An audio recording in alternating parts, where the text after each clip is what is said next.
Oh dear. All right. Day 2 on the vlog. I feel like we need to come up with a name for this vlog. But I'm just running through this. No name, no sign-offs, nothing cool. Just actually in the daily life of a single mom, entrepreneur, and we'll come up with something cool, okay? Okay, cool. Oh my gosh. All right. So I've been praying. What are these supposed to be, God? And I'm not sure. But if you stick around, I'm sure that they will turn into something exciting. And I hope there's a few things that happen by watching this video. Oh my gosh. I have like hair in my face. Here's a few things, okay? 1, I hope that you will break your belief on time. That is one rule that I do not abide by. And when I share with you what happens in one day in my world over here, I'm hoping that we're going to like break whatever systematic lie time has held you in. Yes? Also, number 2, I think especially today, when I tell you the workings of today, that you'll see the behind the scenes of a company that is running and working at all times. And one that God is in every layer of this day, that God is weaved into every aspect of my work, and that none of this would be here without God. 100%. It's just the way it goes. All right. So you ready? I don't even know if anyone's going to watch all the way through all these, and that's fine. Honestly, it's fine. Maybe this is like for my heritage, like maybe this is my legacy. But this is what we got. All right. So I'm going to walk you through my day today. 1, I just got this brand new sweater from my mom, and per usual, I don't know if you can see it, just already stained it every damn day. Also, I'm getting over this horrible sickness. So there's that. Yes. And I want to tell you a little bit about how this day went. So I let myself sleep in till 7 again. My kids don't have school. I'm getting over this horrible respiratory sickness. I've never had anything this bad ever. I think I'm on like day 15 or something. I don't know. It's been so bad. But here's what's crazy is last night I went to bed sicker than I felt in a while. I thought I had been getting better. I'd been on antibiotics. And I just was like, how is it getting worse? And then I woke up this morning and I had no cough and my lungs were clear and I felt like I had a skip in my step. And I went into prayer and I was like, oh my gosh, thank you, God, for healing me. And then guess what God said? God was like, hey, take a minute and look at how long you've been sick. And what did I ask you to do right before you got sick? And then I thought back, oh my gosh, literally 2 days before I got this sickness, I got a very strong impression that I was to make a daily YouTube video.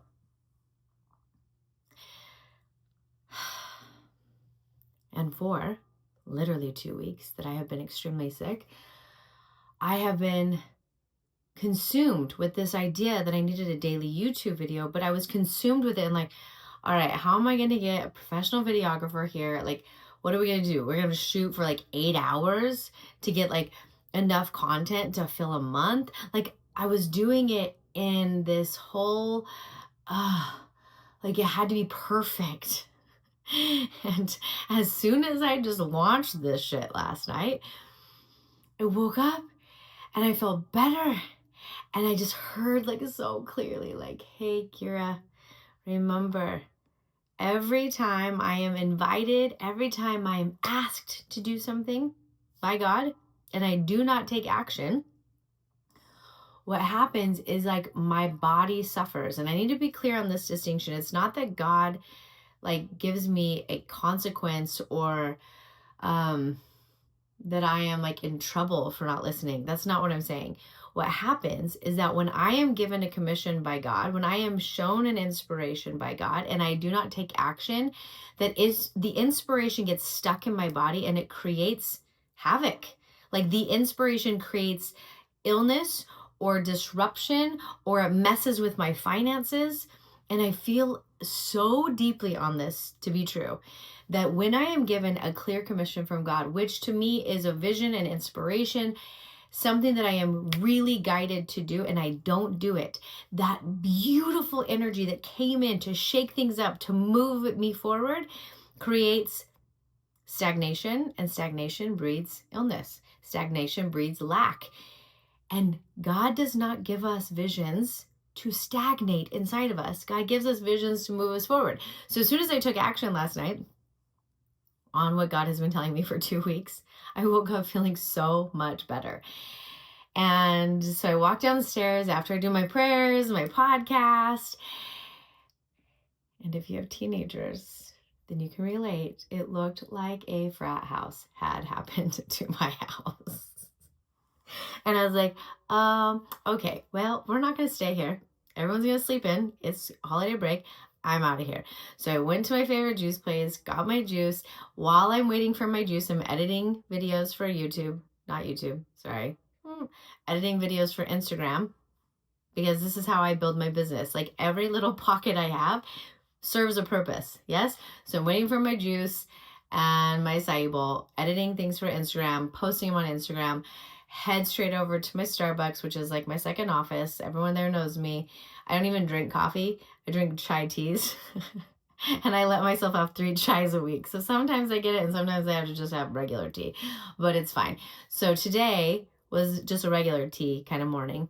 And I was able to sit and write all the copy for the sales page, the checkout page, the thank you page for this new product that we're launching tomorrow.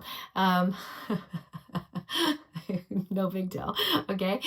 And then, I get on a call with my team, Mona and Nikki. Like these are my main girls. Mona is my head project manager.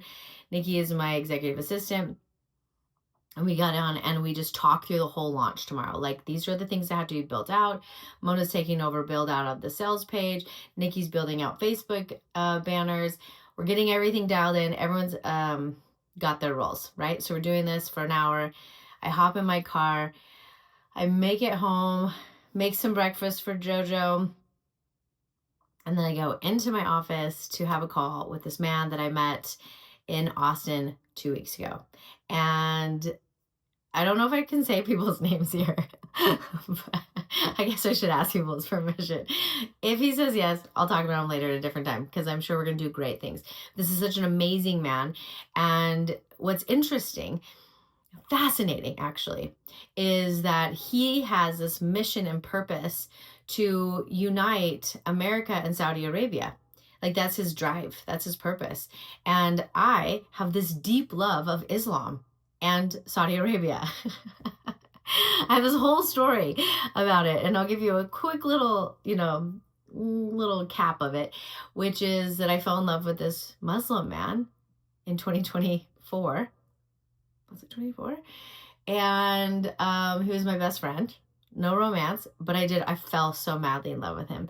And I traveled the world to Saudi Arabia and got to spend a whole week with Ramadan with his whole family. And it was, oh my gosh, I fell in love with Islam. I fell in love with Saudi.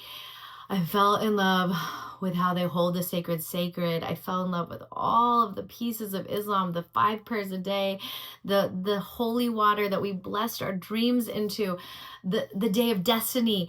I got to sit on the borders of the Red Sea with him and pray on the day of destiny. I mean, anyways, I have such a love, obviously, for Islam and Saudi.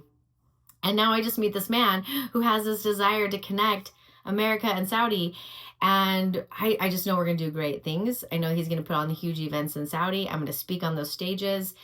I'm going to help Saudi Arabian women write their most important books. Like, oh, it just gets me so excited. So anyways, today though was not about that. Today I got to sit and channel his book with him, and oh my gosh, his book is so powerful. I can feel it. Oh my gosh, it's so good. I cannot wait for him to write this book. And then, of course, he's just such a great human, and he's going to try and help me get on this huge podcast that I wanted to get on. Anyways, it was a great call. So I get off that call, and I go out and I cook lunch. And then I just sit by JoJo, because JoJo and I have been so sick. And so we just sat there and we watched a movie while I finished the build out of this funnel. I built out a multiple email sequence that's going to go after people purchase this product. And just like every word is so important to me, and it is so carefully curated. And so it takes time. The build out of copy for me takes time. Like there is a magic and a recipe that I really cultivate words into. And so anyways, JoJo and I, we sat there, ate our lunch together, and I built out the final parts of this email sequence. From there, my 18-year-old, who I am hiring at JOA, went to Starbucks. I did get my chai this round. And we sat there for 2 hours as I'm trying to train him on how to take my podcast videos and turn them into reels, and then putting them onto Instagram. And we just couldn't figure it out. And for 2 hours, like we are like going back and forth, and I'm checking all these things. And ultimately I just look at it and I'm like, I don't think this is the right role for you. Also, this isn't the right role for me. Like this is a waste of my time to try and figure this shit out. So then I was like, actually, we are going to train you on Go High Level. So now Eli is going to be my Go High Level guy. I'm training him on that for two purposes. One, because we need somebody who's tracking all the sales calls, who's tracking our texts and our emails. And also, this is going to give him some lower level sales experience so they can go out and get a job in sales if he would like to, because I'm now giving him this. He's doing lower level sales for a multi-million-dollar company. This is how we help our children as CEOs, okay? So that wasn't our best training. And I shut it down, and I was like, we're just gonna have to hire someone to figure this out. And then I let that go. I went home, and like my body is just not at full capacity right now. And so I went to take a nap. Now, this is very important. I took an 18-minute nap. That is my... like the more I talk about who I am, I'm like, I am actually whatever. I've got my things, right? Like I take 18-minute naps, not 15, not 20. 18 is my number. So I took my 18-minute nap, and in my 18-minute nap, while I'm in and out of sleep, I saw the solution to the problem with the podcast reels. Like it was like, I like saw it in my mind's eye. I saw exactly which buttons I needed to push to be able to get this, to move over to fit the Instagram reel. Anyways, I say that because I didn't waste my time figuring it out after we saw that it was hopeless. But instead, when I took a nap, it was like my subconscious gave me the answer. It's very important. So from there, I got up, and luckily I had started another crockpot. This is a big deal in our life right now. I don't know about you guys, but I use Beehive meals. Maybe one day they'll sponsor these videos, but I cook a Beehive meal every day for my children because it's pure protein and it's crockpot and blah, blah, blah. Ta-da. So I started a crockpot earlier on in the day. So I was able to feed my children, and we were able to have fajitas for dinner. And I was supposed to take my son out to Meridian, and I was like, I just can't. Like my body, I've got to rest. So instead, I snuggled in with Joe, made him some hot cocoa, made me my tea, and we watched Transylvania. And I just put everything to the side. And afterwards, I got up. I spent 30 minutes working on the solution that came to me in my nap. And lo and behold, it worked. So that's exciting. And then from there, I had to go out and pick my daughter up from Middleton, which is a 25-minute drive, picked her up, brought her home, and here we are. And here we are. And in between all of this, there is texts that are going between me and Mona and Nikki as we are preparing for this launch tomorrow. I wouldn't say that I'm even halfway ready. There's a lot to do to prepare. I still have to create some social media. I still have to write the email for tomorrow. And I have to make my videos for the landing pages. That's fine, because I'm going to get up early and we're going to get it done. We're going to get this launched. And one thing that I've learned is this, is that every time I wait for something to be perfect, it creates stagnation in my body and things don't work so well. But when I am in action, miracles happen. Miracles happen every damn time. We are in flow. We are receiving new ideas. Things are happening for my team. Action is everything.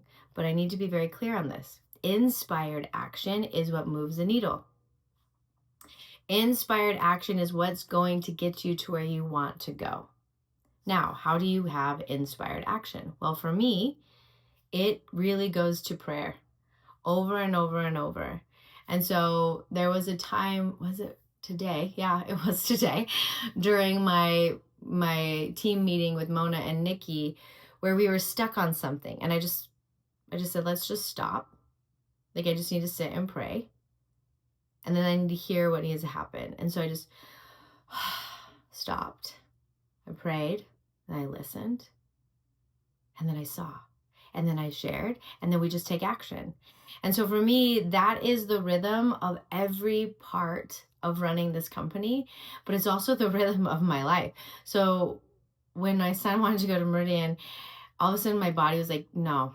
And so I just like stopped, and I just asked, and I just heard, and my body was like, we're not doing this again today. Today you need to rest. And so I stopped, and I had to say no, which is always sad, but there's only one of me, right? And I have to heal. I have to get better. And so every piece, though, is always layered with stopping, asking, listening, and then doing. And in this model, this is where miracles live, and this is where we live beyond the realm of time. And it's actually how we can bend reality. More on that later. Yes. So tonight, as you go to sleep, or if you're watching this morning, or maybe you're watching it this 3 o'clock in the afternoon, who knows? Maybe you're watching this 20 years from today. I don't really know. But I will tell you this, that there are laws that govern our existence. There is the law of gravity. There is this new law, but it's not new. It's as old as time, even though time doesn't exist, sure. And it is this law. Ask and you shall receive. If you ask, you shall receive. If you knock, the door will be opened. How many holy texts does this exist in? And I'm going to end on this, is that most of the time we think that if we ask for what we want, then we'll get it. And then we're like, this scripture it's not true. I asked for this and I didn't get it. That's not what the scriptures say. It does not say if you ask for what you want, you'll get it. It says, if you ask, you shall receive. And so here is your homework. Sure, we're going to have homework on these. And the homework is this. Ask God, show me my next step.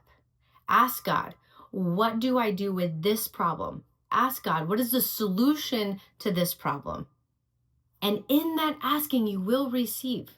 It's just that we have to get more precise with our asking. A phrase I say all the time is the precision of the ask is the magnet to the result that you seek. The precision of the ask.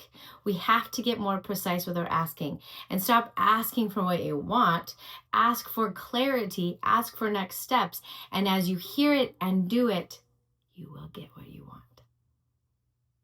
All right? All right.